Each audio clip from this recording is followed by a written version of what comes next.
Loyalty has an expiration date.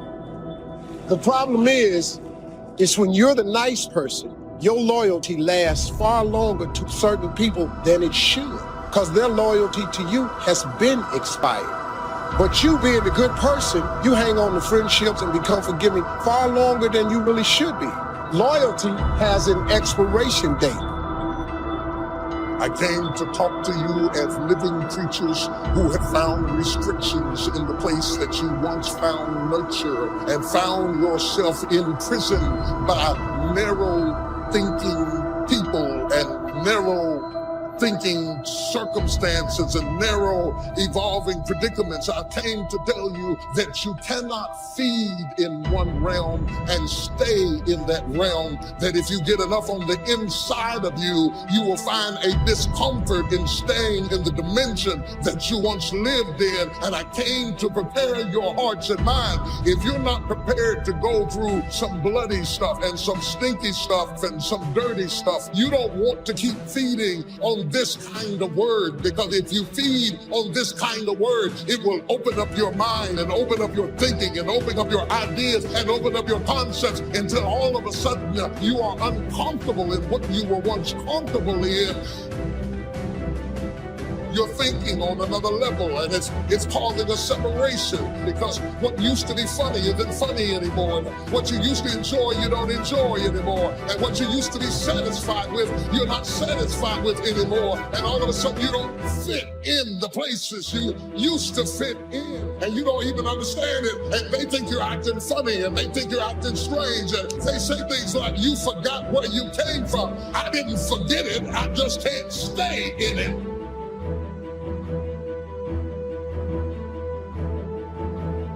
God don't like you to surround yourself with people, things, and situations that's going to stop you from reaching the level of success that God has destined you in your career to get to.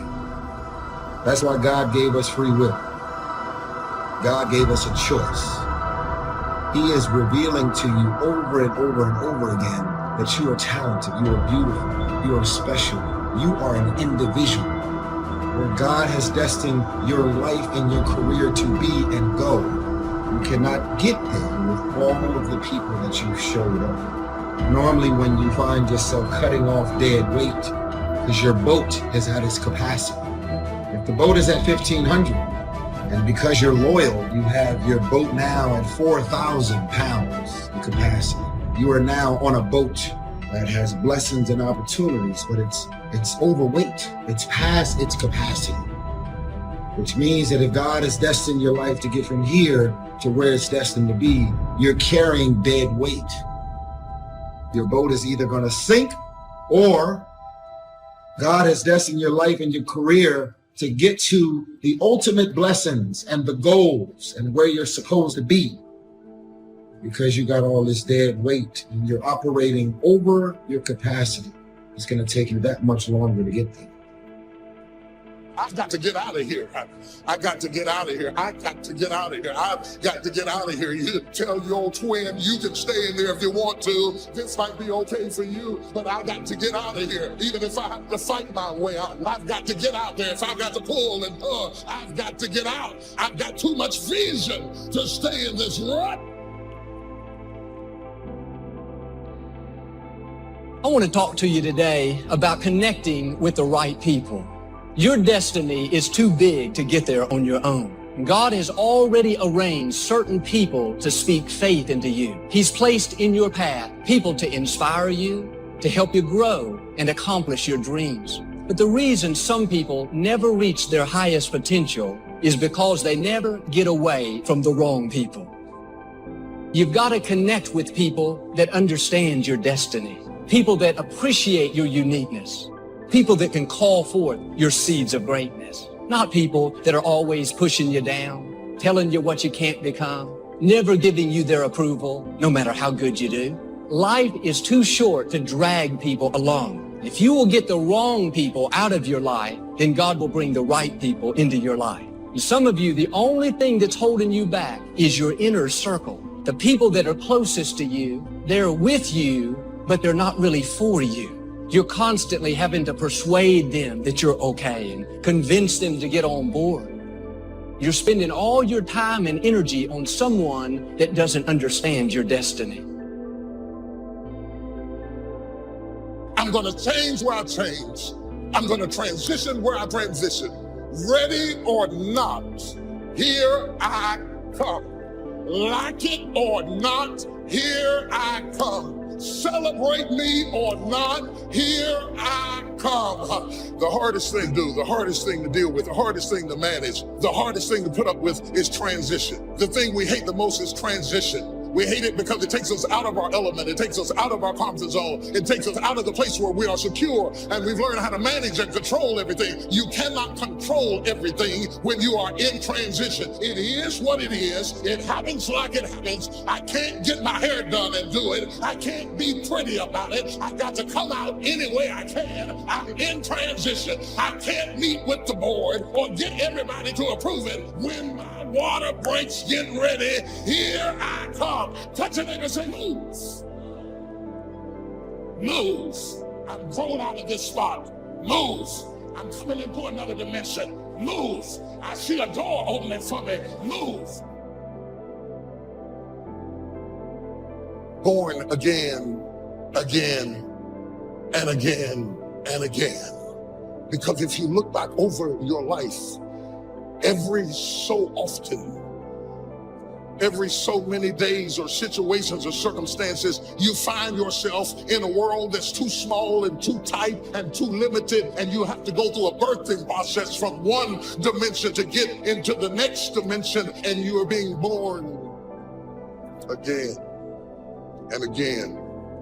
You get comfortable, and as soon as you settle all in and say, now I've got my life all nice and neat, and I finally got it just the way I want it, and oh, I've arrived, and I've reached my destination, and then you look around, and the world begins to lurch, and all of a sudden you have to recreate yourself and find yourself starting all over again. You were sure yourself over here, but now you're a student again over there. You knew how to do this, but now you're learning again how to do that, and you are born again. Here's what leadership is. The challenge to be more than mediocre. The challenge to step up to a new level, a new dimension. And here's what this new dimension has. Opportunity and responsibility. But who wouldn't want the responsibility along with the opportunity if it builds an extraordinary life? You wouldn't want it any other way. The refinement of leadership. Make this list. Learn to be strong but not rude. Some people mistake rudeness for strength. Rudeness we don't need. Strength we do need. Here's the next one. Learn to be bold but not a bully. We need to boldly seize the day, boldly seize the opportunity, boldly seize the chance. But we don't need bullies. We don't need anybody to push anybody around. There's a whole new level of leadership. A new method of leadership. Here's what it is. Leadership by invitation. Not leadership by threat, not leadership by intimidation. That now shows the weakness of the leader. That now shows ego at work instead of skills. But it's leadership by invitation. Invite somebody to a better way of doing things. Here's what else it's called. Leadership by inspiration. Inspiring somebody to make the necessary changes to move up or to get the job done. As leaders, we inspire. As leaders, we entice. As leaders, we invite, entice, inspire, not threaten. New kind of leadership. Be bold but not a bully. Next, be kind but not weak. Some people mistake weakness for kindness. It is a great mistake. Kindness isn't weak. Kindness is a certain unusual strength. But don't say, I must be weak in order to be kind. The answer is no. Sometimes you have to be unusually strong to be kind. Somebody coined the expression, tough love. Love that really tells the truth and levels, sometimes with a broken heart, but whatever has to be said, has to be said. Kind but not weak. Here's another one that's excellent. Be thoughtful but not lazy. We need to give thought, but we also need to take action. As you grow up and get older, you start realizing what actually makes sense for your life and what don't make sense for your life. You may revisit the things that don't make sense for your life occasionally sometimes. But that's when you decide that you want to have that moment. But for the most part, because I grew up with my brothers and sisters, doesn't mean that we're actually going to walk in the same path. Because I have my friends that I grew up with doesn't mean that we're going to move and walk and have our lives, family, mind state, career choice, the way we think, the way we move, moving in the same direction. Some of y'all are loyal, have this power struggle with this concept called loyalty.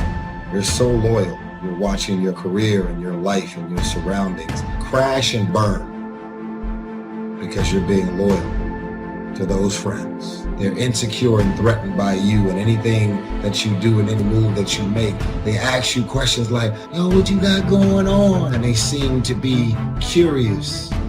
But as soon as you share that information deep down inside, they are angry and mad and jealous and envious about anything that you have going. But you're so loyal.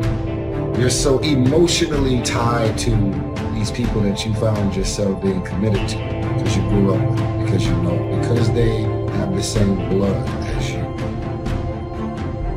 You hold on to things that don't make sense for the new season of your life, but because you actually know them, because you're comfortable with them, because you're used to it, because they may know all of your business and your secrets, you hold on to dead weight. People are in your life for a reason. Other people are there for a season. But it's important to recognize when people's seasons are over. I found some people you have to love from a distance. They're still my friends, but they're not in my inner circle. Don't cast your pearl among swine. You could say your pearl is your gift, your personality. It's who you are. When you get around true friends, people that really believe in you, they won't be jealous of your gifts. They won't try to talk you out of your dreams. It'll be just the opposite. They'll help you develop your pearl, polish your pearl, enhance your pearl, grow your pearl. In other words, they'll give you ideas. They'll help push you further along. You shouldn't stay around people that don't value your gifts and appreciate what you have to offer. That's casting your pearl among swine.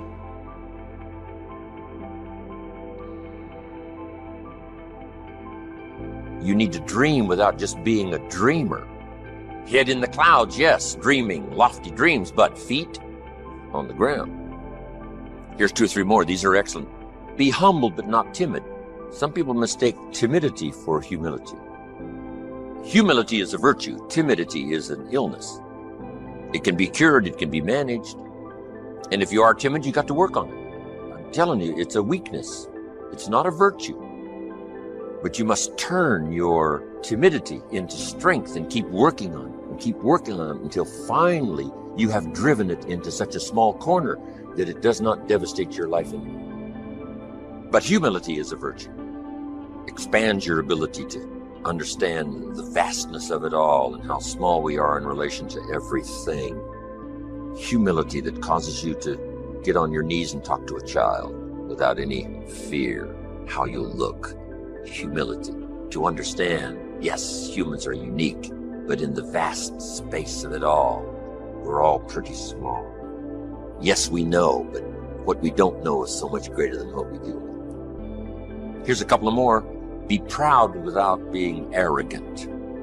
There's something to be said for team pride and community pride, company pride, personal pride, but don't cross the line to where your being proud now becomes arrogance. Pride we need, arrogance we don't. Arrogance is usually the childish attempt to make up for lack of self-worth. The childish attempt to make up for lack of self-worth has a tendency to create arrogance. And you know the worst kind of arrogance? Arrogance from ignorance. That's the worst kind. If a guy's smart and arrogant, we can tolerate that. But if a guy's dumb and arrogant, that's hard to take. So now, all leaders must learn the basic laws so they can use them as illustrations as well as use them for productivity. Here's the first of the basic laws. Whatever you sow, you reap. Now here's another way to put it on the positive side. In order to reap, you must sow. Reaping is reserved for those who sow, who plant. To deserve the harvest, you must plant seed. Take care of it in the summer. Carefully harvest it, and then do wise things with the harvest. Now, here's the rest of the law of sowing and reaping. If you sow good, you reap good. If you sow bad, you reap bad. You can't sow bad and hope for good. You can't plant weeds and hope for flowers. It works both positive and negative. Now, here's something else about the law of sowing and reaping. You don't reap what you sow. You reap much more than what you sow. Now, here's what's important to understand on that. It works both positive and negative. The old prophet said, if you sow to the wind, you don't reap a wind. You reap a whirlwind. You got to be careful sowing to the wind. It doesn't come back as a wind. It comes back as a whirlwind. That's on the negative side. But now it also works on the positive side. If you plant a cup of corn, how much do you get back? A cup? No, a bushel for the cup. You get back much more than what you plant. It's the reason for planting, for the increase. Positive, negative. Now here's the next key to the law of sowing and reaping. Sometimes it doesn't work at all. The farmer plants the crop in the spring, takes care of it all summer, is an honorable man, loves his family, is a decent citizen. But the day before he sends the combines into the field, a hailstorm comes along and beats his crop into the ground, and it's gone, it's lost. So this time it didn't work. So now what must the farmer do? He's got to decide whether to do it again or not. Should we take another chance in the next spring? We would advise him to do so, even though he lost everything in the last harvest. And it didn't work. You didn't reap what you sowed. But here's the law of averages. Here's the odds. More often than not, you reap what you sow. More often than not, you'll have a harvest if you plant in the spring. There's no guarantee, but more often than not. And guess what more often than not is? Pretty good odds. It's better than Las Vegas. Incredible.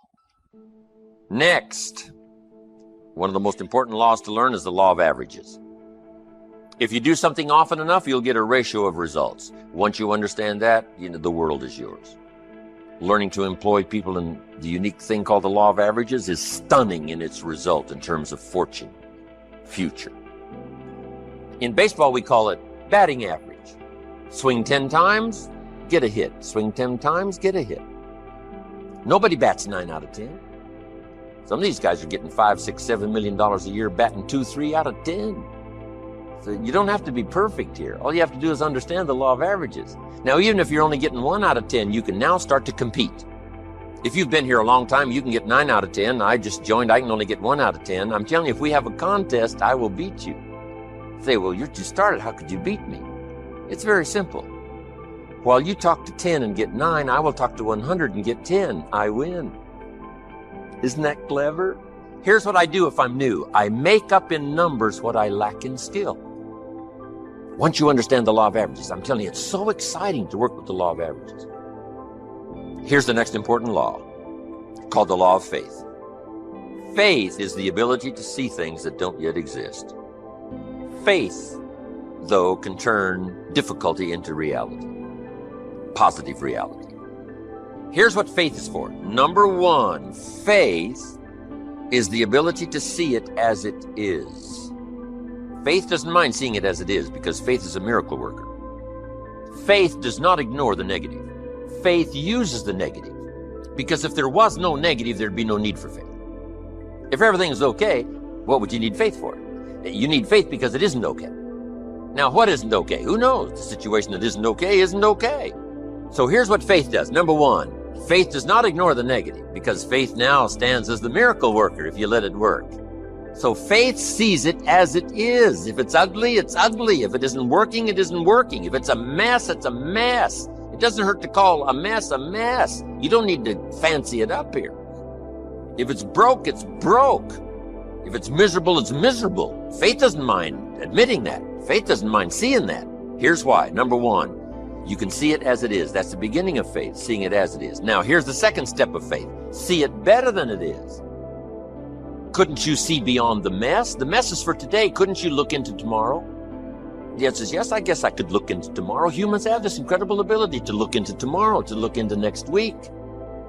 Dream the dreams, make the plans, visualize, use your imagination, see it better than it is. Now here's the third step that turns faith into reality.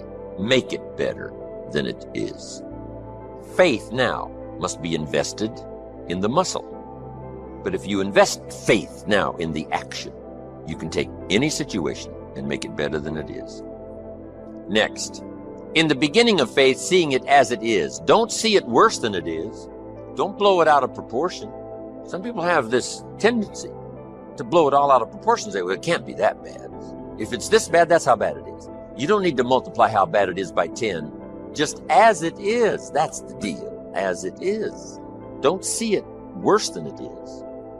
Now here's the next. Don't see it for more than it can become. There's a thin line between faith and folly. Yes, it's possible to see yourself as a millionaire, but not overnight. Somebody says, well, yes, I can see that. Don't see it for more than it can become in a reasonable period of time. Yes, if it dropped out of the sky overnight, but that's not likely. But it's still possible to be a millionaire. It's still possible to be rich and wealthy, given a certain amount of time working with the law of averages and all the rest of the stuff we've talked about today. So don't see it for more than it can become so that you move into folly instead of faith. Plenty is possible without being foolish. Now here's the next one. Give yourself a chance to understand that it could be far more in the future than what you can first see. Take the first step of what you can see, but give yourself a chance to be able to see it for more than what you first see it. On a foggy night, if all you can see is 100 feet, here's what you do. Walk that first 100 feet, now you can see another 100 feet. You can't see the 200 feet. But if you can see 100 feet, you walk the first 100 feet, now you can see another 100 feet. So I'm asking you to take the early steps of faith. Whatever you can see it possible to become, start believing that. Have faith for that. And I'm telling you, as that starts to exercise, you'll be able to see it for more and for more and for more. The possibilities will start to increase in your own imagination.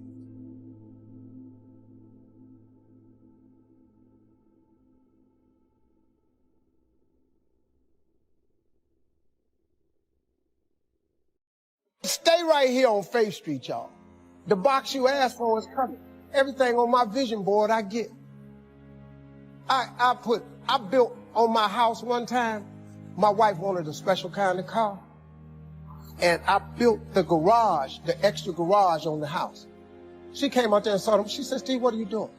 I said, I'm building an extra garage. She said, Steve, we got enough cars. What do you need with another garage?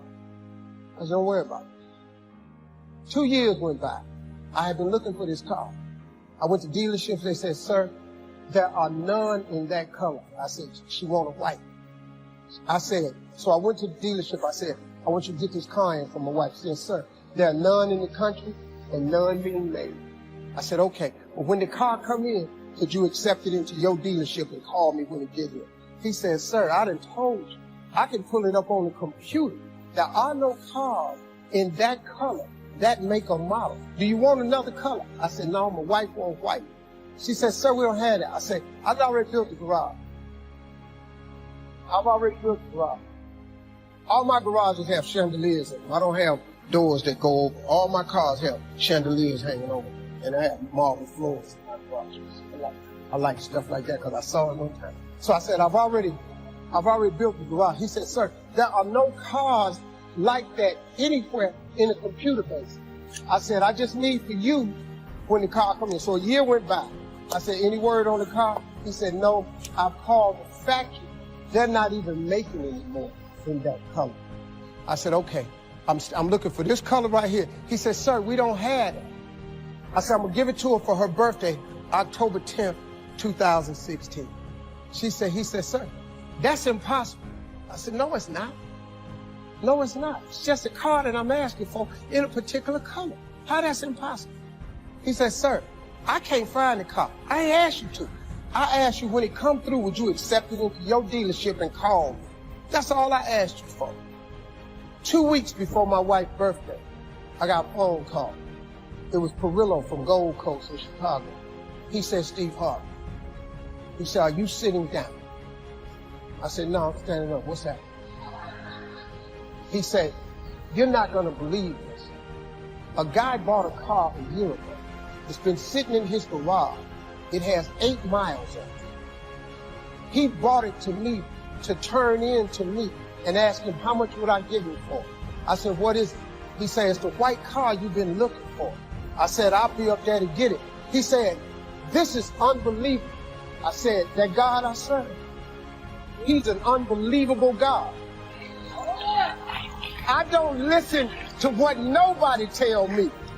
Once I write it down, I write the vision and make it plain, it will come. Surely it will come at an appointed time. It doesn't matter that nobody sees it. It doesn't matter that it's visible to other people. All you got to do is write it down and believe it. God is greatness, man, all day long. What he's done for me, he'll do the same thing for you. But you got to write the vision. Go home and read Habakkuk 2:2. Go home and read Bible verse Habakkuk 2:2.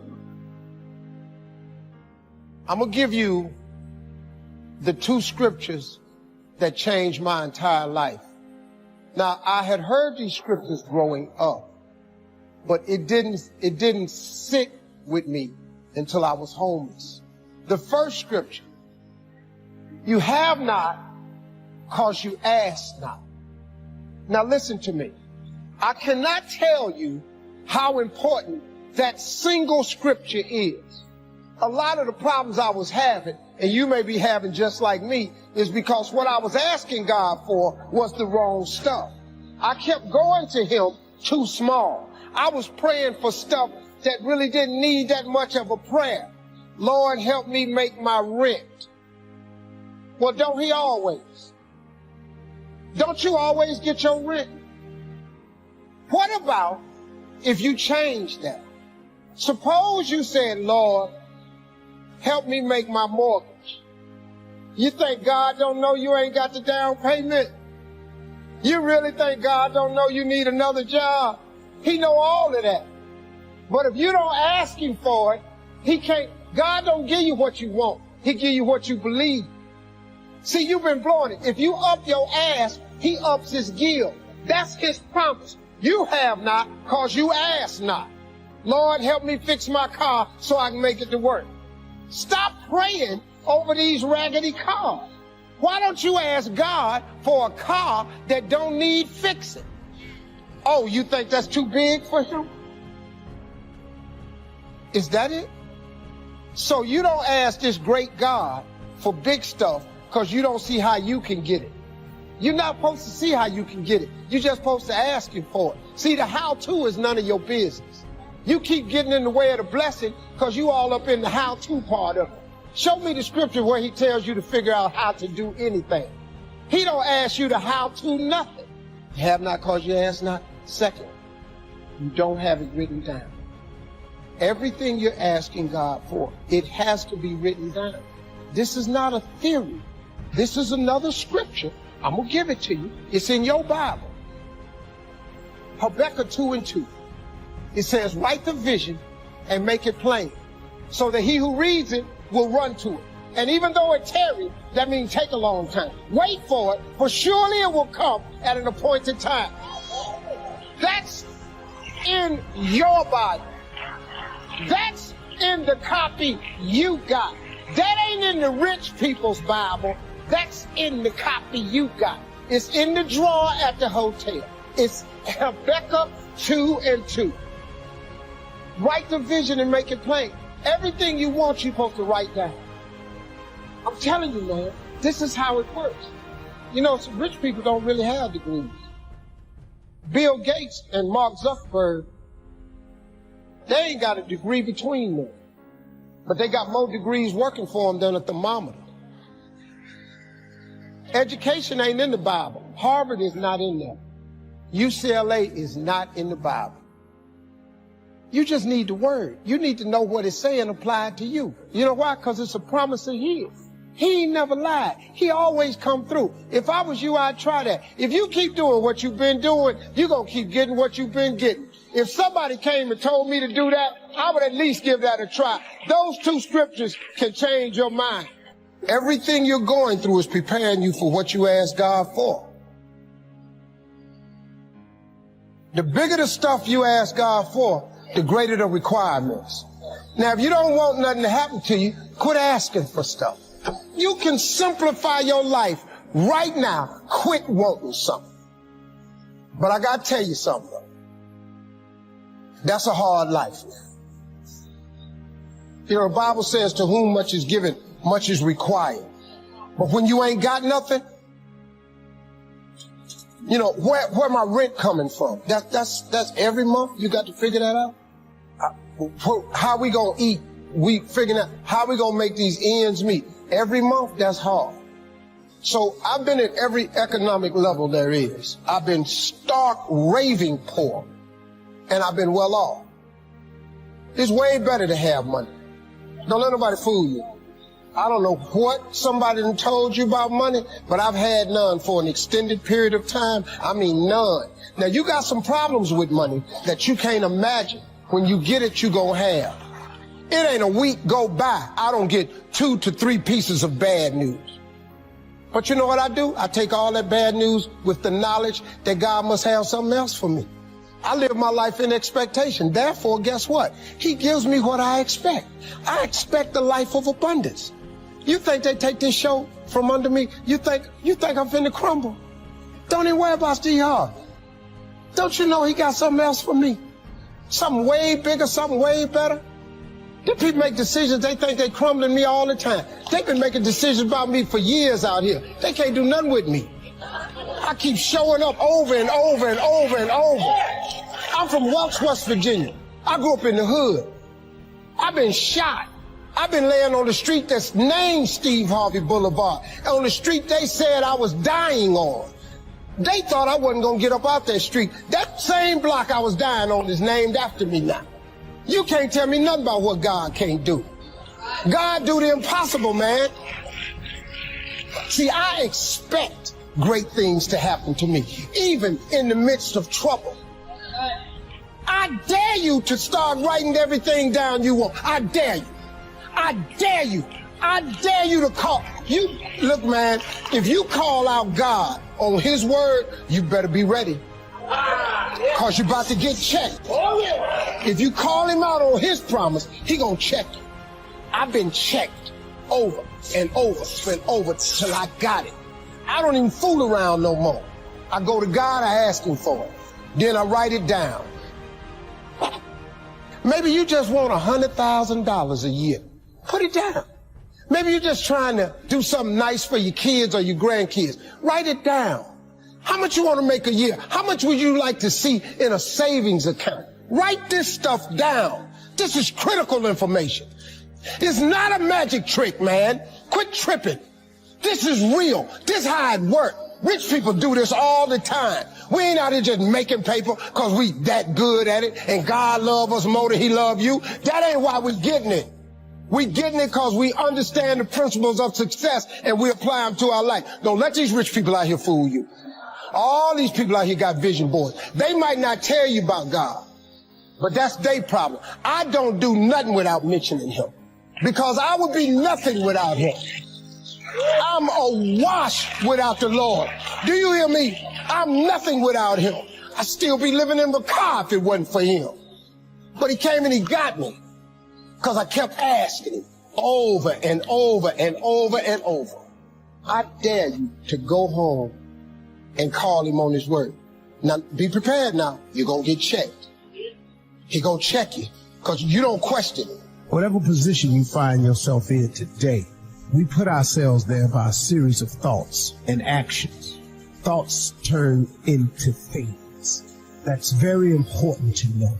So let's look at both sides of it. For people who think negative thoughts, it turns into negative things. And the direct opposite is true for those who think positive thoughts. It turns into positive things. That's the deal. It's as simple as that, folks. Thoughts become things. So the one glaring question for all of us always is on a daily basis, what are you thinking? What are your thoughts? What are you thinking? What are your thoughts? Because this is a fact of life. This is biblical. This is spiritual. This is written. This is philosophical. This is the law of the universe. This is just the way it is. Now, and here the cold part, folks. It don't matter if you believe me or not. It does not matter if you have never been explained this or not. And it does not matter if you think it works in your life or not. It don't matter. Listen to me. It is the way it is. It's just whatever the law of the universe, you call whatever you want to call. However you got to dress this thing up, because this is all it is. So when I say that you are where we are today because we thought ourselves here, oh, you best to believe that's true. You thought yourself here. No one else.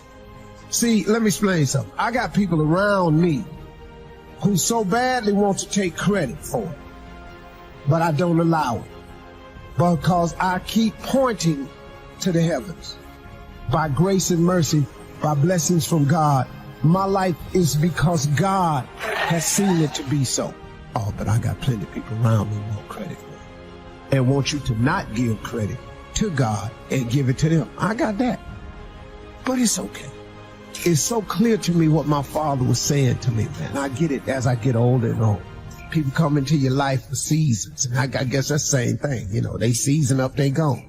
Well, you know, here the way they try to hold you, though. Oh, you gonna forget where you come from? Oh, you ain't gonna keep it real no more? I don't wanna go back where I come from. I don't wanna keep it that real no more. It was real enough for me living in a car. I had enough of that real. Now I don't keep it real. I wanna go keep it dreamy.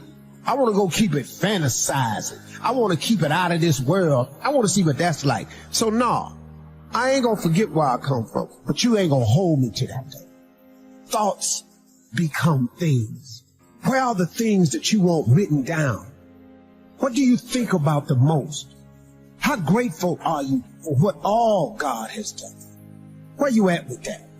If all you thinking about is your debt, if all you thinking about is what you ain't got, if all you thinking about is every time I turn around I'm sick, if all you thinking about is the things in life that you're lacking, and if thoughts become things, how much debt you think you're going to stay in? How much lacking you think you're going to feel in your life? How much more stuff you finna not have? Cause you keep thinking about it all the time. When you gonna be grateful? When you gonna say thank you? When it's gonna come out your mouth, man, that I may not be where I want to be, but I sure am grateful for what you've given me so far, for the things I have today, because I don't have to have these things. You know what that does? That then opens up room for more stuff to come your way to be grateful for. If you're ungrateful for the things we got, if we can't show no gratitude for what we have, why would God give us some more stuff to be ungrateful for? What would he do that for? Ta-da! Anybody feel me right now? Because I want you to feel me. I want you to understand and come to the understanding. Not saying you ain't, because there's so many people got a deeper understanding than me about this whole thing. I promise you they do. And listen to me.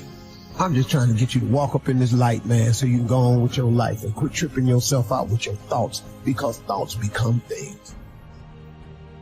TV to me is just, what do I really think? I'm going to give you my honest opinion. And then, you know, if you don't like that, tune in tomorrow. That's the thing about opinions, man. Everybody's entitled to them.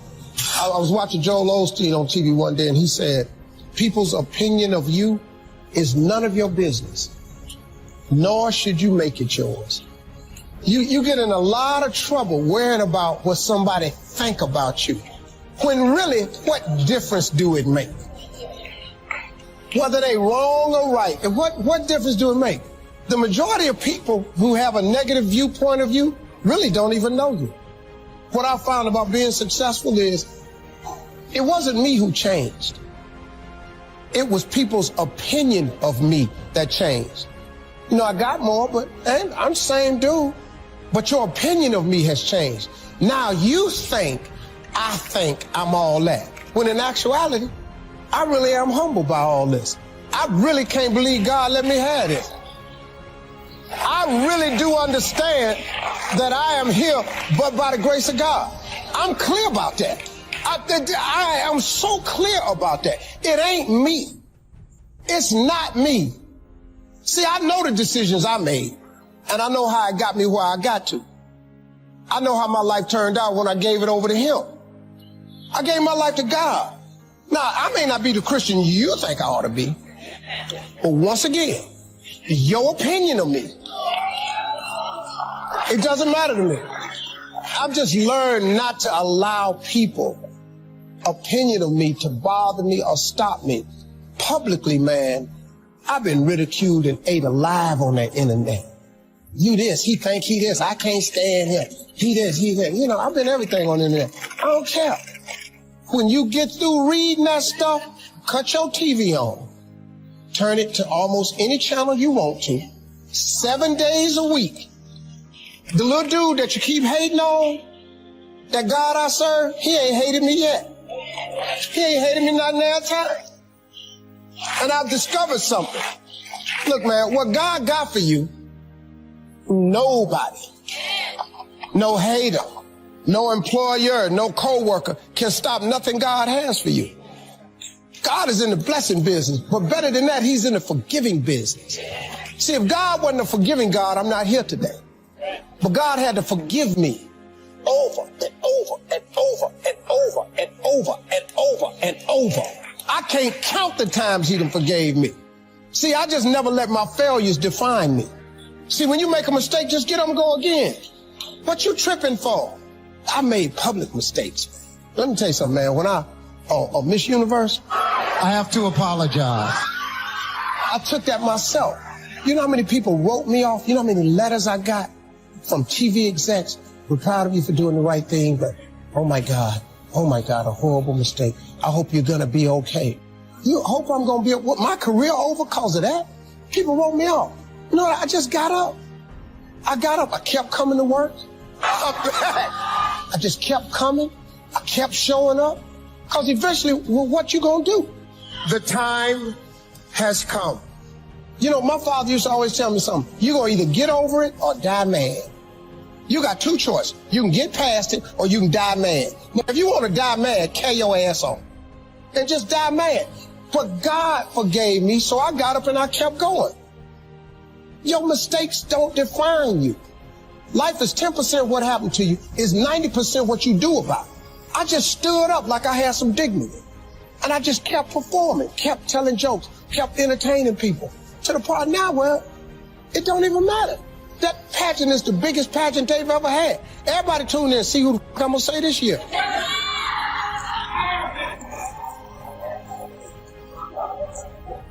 Just keep living, y'all. Keep waking up in the morning.